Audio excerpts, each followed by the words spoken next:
Hello? Hello? Ay, ang lungkot naman nito. Sino po sila? Princess po. Princess. Hi, Princess. Hello po. Sa mga pagkakataon ba narorong spelling ka sa sarili mong pangalan? Hindi naman po. Ano ba talaga ang spelling ng Princess? P-R-I-N? C-E-S-S. Ah, single C pala. All my life, akala ko double C. Echos lang. Ilan taon ka na, te? 22 po. Ganito, tagisaan ka? Makati. Saan sa Makati? Kumembo. Kumembo? Opo. Yung ano yan, di ba? Malapit sa may toda ng mga FX ba yan? Opo, ng Mega Mall. Ah, Opo. yung merong tahian ng mga sports uniform? Opo. Ayan. Ba't mo alam? Wala lang, ini-imagine ko lang ngayon. Tapos sa entrada nung paradahan ng FX, merong sisigan, tama? Favorite ko yun, Papa Jack. Talaga ba? Kumakain ka doon? Opo, kami ng ex ko. Ay, eto na. Kaya di malamang pag dumadaan ka rin, naalala mo yung pisting ex na yan. Oo, Papa Jack, nagsaselosan ka noon. Oh, hayop pa. Oo, Papa Jack, true. Dati kasi idol na idol talaga kita. Ate, wala mo tayong relasyon? Kaya ano ba yun?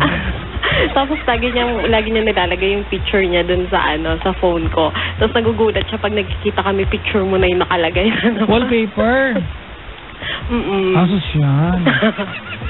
Para pala akong amito dito. Oo, tapos nagulat siya, Papa Jack. Dapat, meron ka nalang malaking picture sa bahay niyo ng mukha ko at mag-alay ka ng kalahating platiko ng pansit pag gabi. Papa Jack, nag-print ako ng kalahating picture mo. Tapos hindi po ng baso ng coke. Di ba?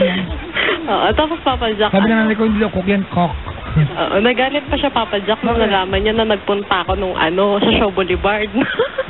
Nung may racket ka doon. Ah, talaga? Nanood ako. Ando doon ako. Pero hindi na kayo ngayon? Hindi na. Baka ako dahil ba't ka naghiwalay? Hindi naman. Gano'ng katagal naging kayo? Ano lang yun? 2 years? Oh, nilalang mo, ate. Mahirap tagal ng 2 years. Iba nga, ate. Wala pang tubig, hiwalay. Teka lang, ate. Wait lang. Sige po. Ano nga ba trabaho mo sa buhay? Sa real estate po. Di maganda ka. Bakit? Di ba pag real estate, di ba, pleasing personality? Agent lang po. Yun nga, di ba? Isa yan sa di ba? Kaya ka nag-apply akong agent na, hindi ako tanggap eh. Ang pogi mo kaya. Baka kasi akong buyer, Diyos. Hindi, totoo niya. Ano mga projects nyo ngayon? Bale, lang po ako sa rentals. Rental? Opo, hindi po ako yung nagbebenta. Okay. Magkano ang renta ngayon ng 2-bedroom? Yung 2-bedroom po namin nasa per night 2,500 ganun. Per night? Opo. May extra ng kwarto ko sa bahay. Kung makakatupay pa ko every night. Pagluluto pa kita ng breakfast. Mahal din pala, no? Saan naman yan natin? Sa Makati lang rin po. Kasi Papa Jack, more on foreigners yung mga guests namin. Tapos, pag 1 bedroom, 1,500, mga short term lang po yun. Yung mga nagbabakasyon lang dito sa Pilipinas ng mga 2 days, 3 days. Para palang relasyon yan, short term, no? 3 days, 2 days lang, oh. Anyway, ang saya ko, Papa Jack. Ha? Ang saya ko. Bakit? Kausap kita eh. Mukha mo. Ayaw mo? Ayaw ko sana, wala akong choice. Crush pa naman kita. Okay. Maka ng ulo eh. Ate, ba't nga pala napatawag? Ayun, may problem po kasi ako eh. Anong tawag dito? May boyfriend po ako. Ano ka ba yung walay na kayo? Iba po yun. Ha? Iba pa eh? Opo. Naka-move on ka na pala dun sa una.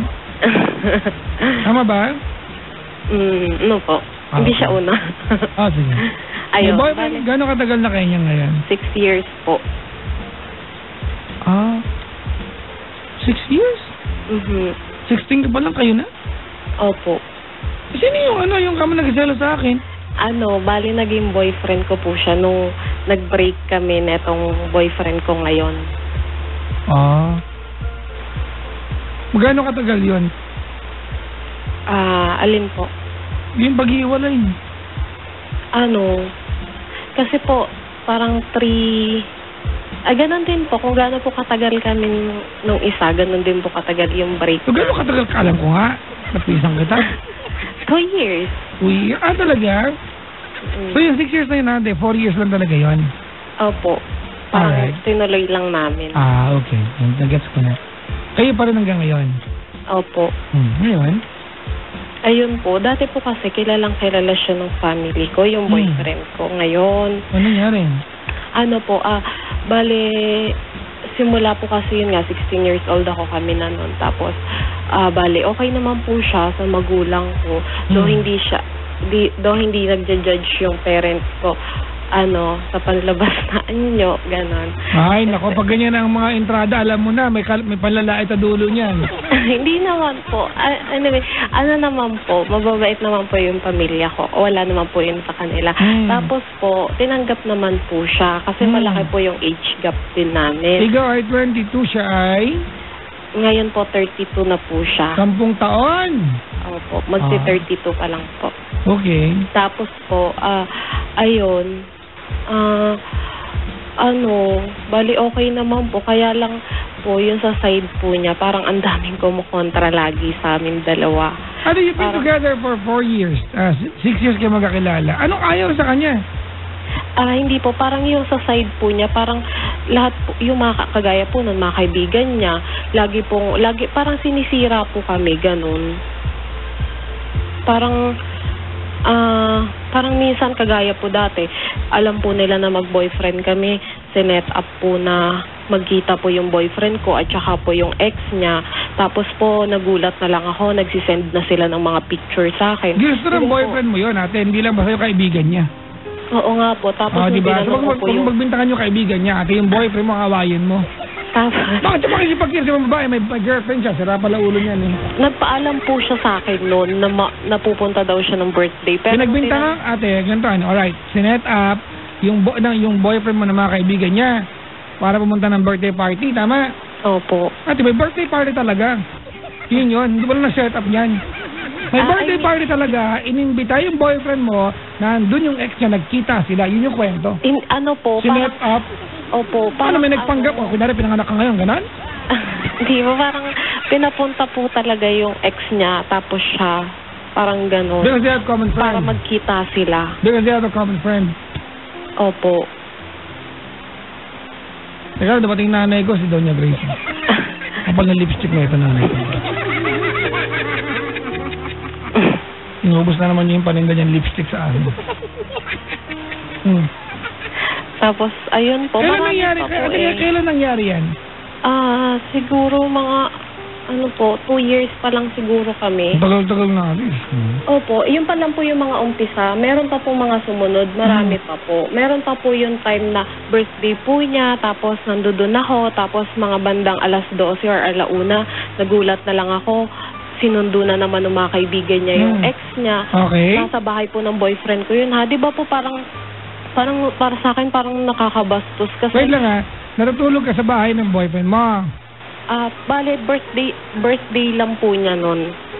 Birthday? Okay. Opo. So parang may party lang po sa bahay nila, gano'n. Birthday niya, nandun ka sa bahay nila? Opo. Alright.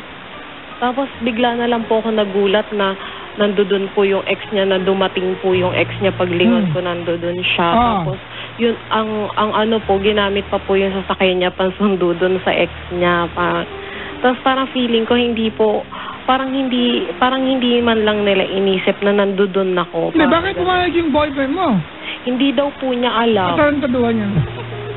Alam mo ate, ganito unang-una sa lahat, kung alam ng mga kaibigan ng boyfriend mo, ate, na magagalit yung boyfriend mo pag ginawa yan sa'yo, hindi gagawin niya ng mga kaibigan. The only reason kung bakit yung mga kaibigan niya nagagawa yan dahil alam nila na okay lang sa boyfriend mo. Oo nga po yun nga po yung sa akin, Papa Jack. Kaya nga po, iyak po ako ng iyak nun sobra. Yung boyfriend mo dyan yung may kasalanan. Oo nga po, tapos ako pa po yung sinabi niya na, kasi po nag-walk out na po ako noon, umalis na lang po ako. Tapos parang sinabi niya pa po, ako daw yung sumira ng birthday niya, parang gano'n. Asan yung boyfriend mo? Hasapokin ko ngayon yan. Wala po eh. Parang tanga. Tapos ayun nga po, Papa Jack. Tapos nung ano na po, marami pang mga nangyari na mga parang ganun lang, paulit-ulit. Tapos forgive lang ako ng forgive. So ayun nga po. Kasi eto pong last, talagang nag-promise na po siya sa akin na hindi na mauulit, ganon. Lahat-lahat daw po mag-umpisa kami ulit sa umpisa kasi nalaman niya rin naman po na nagka-boyfriend ako eh. So parang pumayag na po ako noon. Sabi ko, sige, basta ayusin na natin. Kaya lang po, bago po kami mag-break talaga noon, may time po noon dati na surprise ko dapat siya kasi mag-a-anniversary po kami. Tapos hindi ko po siya makontak. Yun po pala, kasama niya yung kaibigan niya, yung best friend niya pong babae. Then yun po yung kaibigan din ng ex niya. Best friend niya rin po yun. Tapos pinahabol-habol nila ako noon, Papa Jack. Super, sabi niya po naghahanap. Ano pinahabol-habol? Sabi niya po dati na naghahanap daw po sila ng bahay kasi nagpasama yung friend niya. So kasi po may motor siya. So parang babae po yun na. So sa kanya po nakaangkas. Tapos nung tinanong ko po kung nasaan lugar sila, sinabi niya po sa akin kung nasaan. So sabi niya, nasa Comembo kami, ganon. So edi nagpunta po ako. Nung bumaba sa Comembo, umiiyak na nga po ako noon eh. Pagpunta ko po doon, sabi niya, wala na kami dyan, nandito na kami sa Isrembo. Tapos pagpunta ko po ng Isrembo, sabi niya, wala na kami dyan, nandito na kami sa Pembo. Pagpunta ko po ng Pembo, sabi niya, wala na kami dyan, nandito na kami sa Blue. Comembo. Dumating ka na kasi malaki na yung jumbo. Tapos po yung, basta ang tagal po noon, sobra, inabot na po ako ng 11:00 kasusunod sa kanila. Tapos blinak niya na po ako, ganon, sabi niya. Pag ganyan natin, anong iniisip mo? Parang naawan ako sa sarili ko. Parang buti super, naman, sobrang naiiyak na po talaga ako noon. Tapos, wala na po akong pera noong time na yun kasi barya-barya na lang, si Jante pa ako. Tapos parang hirap na ako noon. Naawa pa nga sa akin yung magbabalot ng Papa Jack eh. Kasi sabi niya, ang tagal ko na daw nakatayo. Kasi, higa ka doon at saka. Nung hindi ko na po sila mahabol, ang ginawa ko na lang po, pumunta na lang ako doon sa kanto ng street ng best friend niya. Tapos, doon, sabi ko, yun na lang yung chance ko para makita ko sila. Kasi blinak na po niya ako doon sa phone niya eh. So, hindi ko na siya matawagan, hindi ko na siya matext. Tapos, nung mga bandang 11:00 po, dumating na po siya. Kasama nga po niya yung best friend niya. Tapos, ayun po, nakita ko sila magkasama. Tapos, nung pinasakay niya na po ako doon sa motor niya. Sabi niya, hatid niya daw ako. Tapos, sumakay naman po ako. Pero sabi ko, doon muna kami sa bahay nila. Nung nasa bahay na po nila kami, doon po ako nakipag-break sa kanya. Tapos, umalis na ako. Tapos, gaano katagal bago nagbalikan kayo? Yun na po yun. Yun na po yung last na. Tapos, sunod na po na nagka-boyfriend na po ako. Pero... Alright. I'd like to believe that you're calling the show tonight, ate. Hindi dahil nagka-problema kayo ng unang part na relasyon ninyo. Opo. Kasi naghiwalay kayo, nagbalikan kayo, I'm sure you promised each other, ate, that you're going to start a brand new relationship. Tama? Yes po, opo. Ano problema ngayong gabi? Ang problema ko po, Papa Jack, kasi nakita ko naman po na nagbabago na siya. Nakita ko po na ang laki po ng pinagbago niya.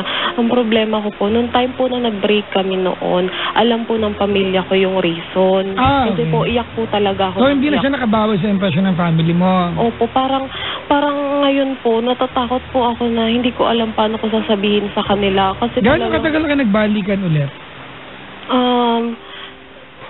2 years. So, yung 2 taon na yan, alam ng family mo? Parang ganun po, opo. Ano ba? 2 years o 1 year? Parang magto 2 years na rin po. Okay. So, yung magda-2 taon na yan, alam ng family mo kayo o hindi? Hindi po. Kasi, minsan po, pinaparinig-rinig ko kunwari sa kanila, bumibuelo po ako. Kaya lang 2 taon ka nabubuelo? Parang binabanggit ko po yung pangalan niya, parang galit na galit po sila, lalo na po yung mga ate ko kasi alam nila yung mga nangyari sa akin noon. Parang gano'n. So, ano ang sinasabi ng boyfriend mo? Hindi ba siya nag-try na at least ma-win back yung family mo sa kanya? Mamahalin siya ulit nila, gano'n? Parang ayaw na po talaga nila. Plus parang siya rin po. Hindi ate, ganito ayaw ng family mo kasi it was the last impression they have. Opo. Di ba, towards him, tama? Opo. Nung nagbalik siya kayo, ate, he did not do any efforts para humingi ng paumanhin, magmangako sa family mo, to win them back. Wala siyang ginawa, di ba? Opo. Alam ka naman, ate, magkusang labing family, mahalin siya ulit, wala siyang ginagawa. Kaya nga po, sinasabi ko naman po yun sa kanya. Nasabi ko, lagi na lang po siya nagsasabi na sa susunod na lang, sa susunod na lang.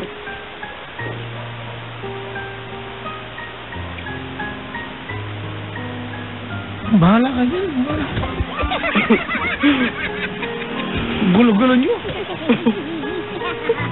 Iba no? Sige na, naiiyak ko, babay.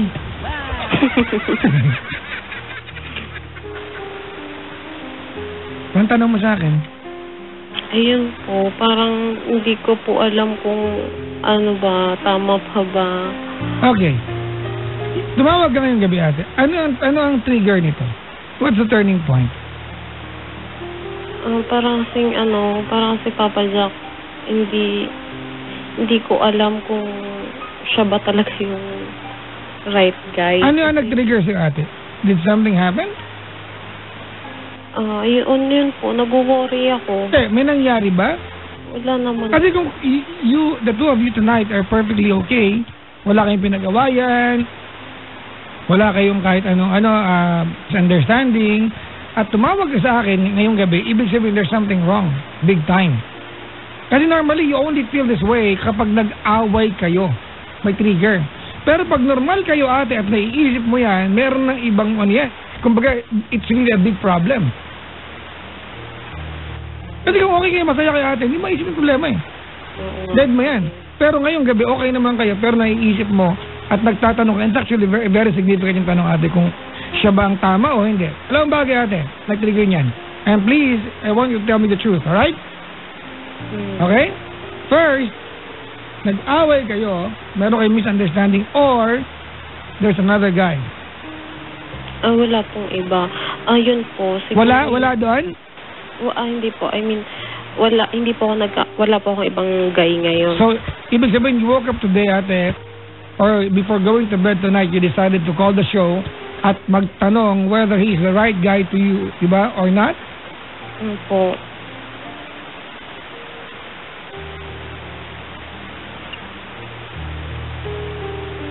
What's your question? Ngayon siguro yung reason, Papa Jack. Kasi nga medyo hindi rin kami okay this past few days. Nag-away kayo. Akala ko na. Ano ba nagawa niyo? Madami po eh. At hindi ka niya inaamo? Parang ganun po. Parang nasanay na lang po na Question natin. Do you think you have wasted significant amount of years with the wrong person? Be honest with me.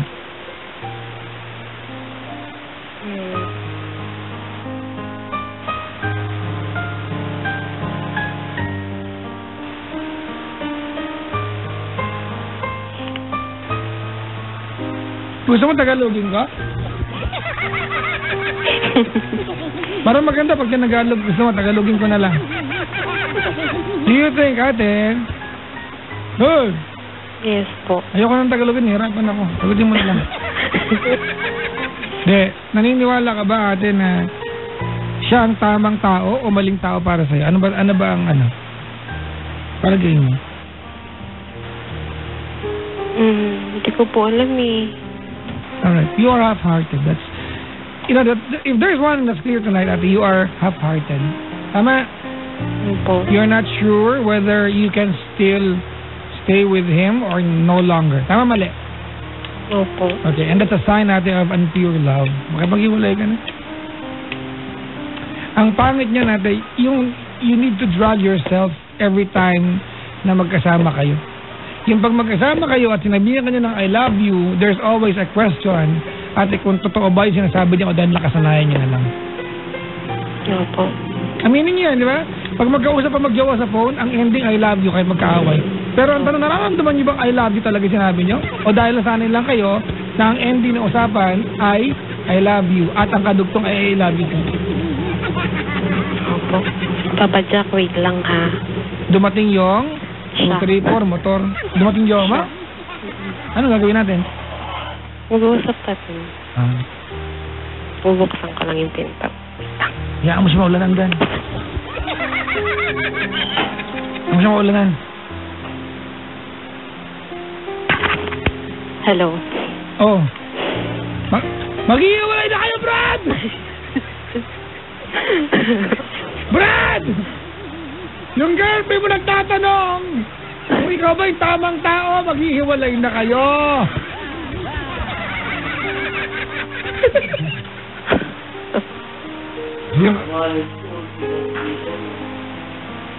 Ano sabi? Akala ko magkaaway kayo, ba't nandyan yan? Ha?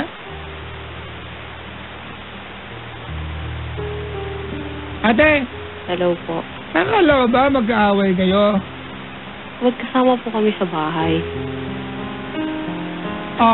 Live-in pala. Live-in na kayo? Opo.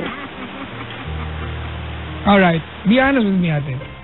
Did you call me to ask my opinion, ate? Or if I tell you something tonight, will you consider it seriously, ate, and move out if I tell you to stop and move forward without him? Opo. Anong... Magulo rin kasi yung tanong ko eh. Tagalogin ko na nga lang. Pag ba sinabi kong tama na yan, ate, makikinig ka ba at mag-iwalay kayo? Opo. Bakit mag-iwalay kayo? Mag-imbake ka ngayon. Magawin mo? Opo. Mamaya. Alalala. Talaga? Oh my God, dali niya kausap. Saka pupunta? Uuwi po. Ayun niya? Gano'ng katagal na kayo magka-live-in? 2 years? 2 years din. See? It sounded very easy for you, diba, to commit that you're going to pack your things and leave. Generally, girls are more clingy than men. Matagal ko na po din kasi binabalak yun. Lakasan mo, ate. Matagal ko na din po kasi binabalak yun. Bakit mo na umisang balaki? May nangyari kasi. Tama. May turning point ang lahat ng bagay. Ano yung turning point mo?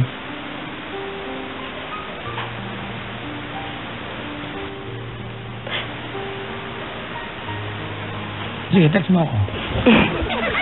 Ay, salita ah. Ano turning point mo? Ayun nga po.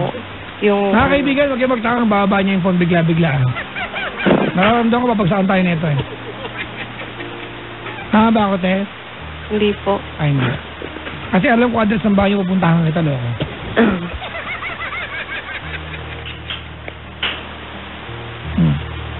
Anong turning point?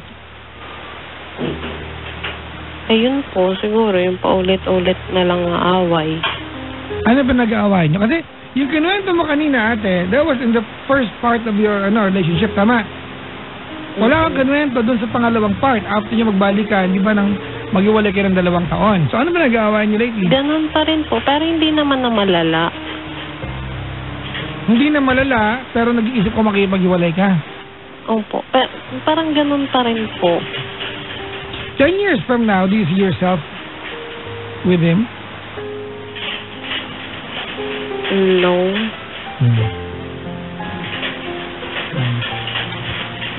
Kaya mag-iwalay ka na. Tama na yan. Honestly, ate, makipag-iwalay ka na. Pero, mag-usap kayo. Oo nga po. Yun din po yung naisip. I really believe that the two of you are not friends, no? Hindi kayo magkaibigan. Sa lahat ng may majowa ngayon, mga kaibigan, develop friendship so you can talk without taking offense. Pag dumating yung punto, kaya nyo na pag-usapan yung mga crush ninyo, yung mga ex ninyo, diba? Yung pwede mo nang sabihin sa kanya, ang pangit mo, mag-diet ka nga, magkaibigan na kayo, you no longer take offense. Diba?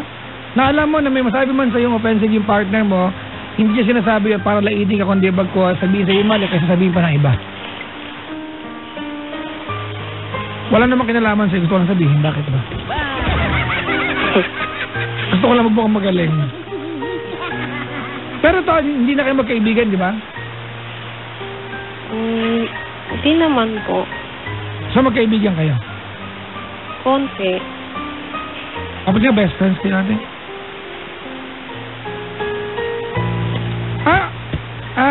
Princess? Opo.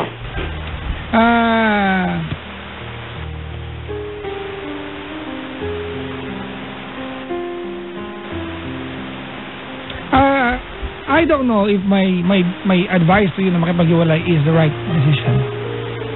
Hindi ako sure dyan. Alright? Most of the time, sure ako na yun ang tamang gawin para sa kaibigan ng turing ko sa'yo. But this time, I am unsure. But funny enough, I am not sure sa advice ko, pero ikaw willing kang gawin. Tama ba ako? Opo. Willing kang gawin. Tama mali? Tama po. Do you think separating from him will bring you a better life? Hindi ko po alam. Ha? Hindi ko po alam.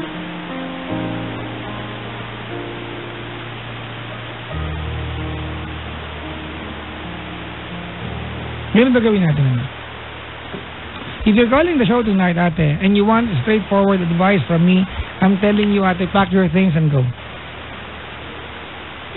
Ngayon Sometimes, mga kaibigan, two people, di ba, get stuck in one place and they live with each other, alongside each other, fight, almost kill each other every time they fight, not because they like being with each other, because they are so lazy to move forward away from each other kahit alam nila yun ang tama. Sometimes, it's very inconvenient na maghiwalay pa. Kasi being together is comfortable, di ba? But, you are not growing as a person.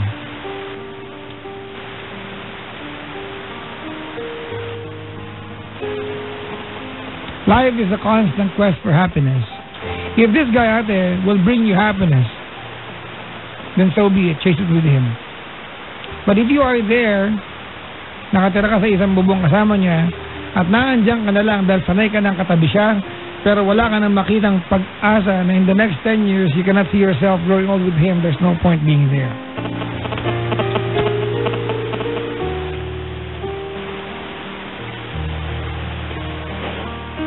Kung nakikinig siya ngayon, what's your message for him? No. Nakikinig ba siya? Hindi po. Ano ba yan? Bakit hindi? Sa kwarto po. Sikat ako eh, ba't siya nakikinig? Joke lang. Ang game. Ayun.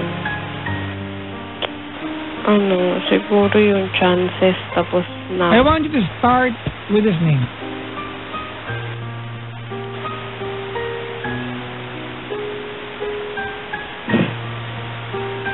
What's his name? JM po. Ha? JM? Opo. Alright, go ahead. JM?